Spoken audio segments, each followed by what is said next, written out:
La première épître de Jean, chapitre 4. Bien-aimés, ne vous fiez pas à tout esprit, mais mettez les esprits à l'épreuve pour savoir s'ils sont de Dieu, car plusieurs prétendus prophètes sont venus dans le monde. Voici comment identifier l'Esprit de Dieu. Tout esprit qui reconnaît que Jésus est le Messie venu en homme est de Dieu.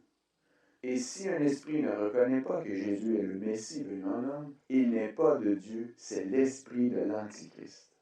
Vous avez appris sa venue, et maintenant déjà, il est dans le monde. Vous, petits enfants, vous êtes de Dieu, et vous avez vaincu ces prétendus prophètes, parce que celui qui est en vous est plus grand que celui qui est dans le monde. Eux, ils sont du monde. Voilà pourquoi ils parlent d'après le monde, et le monde les écoute. Nous sommes de Dieu. Celui qui connaît Dieu nous écoute. Celui qui n'est pas de Dieu ne nous écoute pas. C'est ainsi que nous identifions l'esprit de la vérité et l'esprit de l'erreur.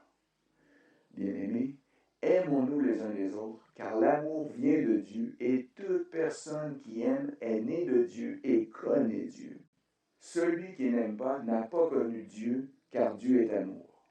Voici comment l'amour de Dieu s'est manifesté envers nous. Dieu a envoyé son Fils unique dans le monde afin que par lui nous ayons la vie. Et cet amour consiste non pas dans le fait que nous avons aimé Dieu, mais dans le fait que lui nous a aimés et a envoyé son Fils comme victime expiatoire pour nos péchés. Bien-aimés, puisque Dieu nous a tant aimés, nous devons nous aussi nous aimer les uns les autres. Personne n'a jamais vu Dieu. Si nous nous aimons les uns les autres, Dieu demeure en nous et son amour est parfait en nous.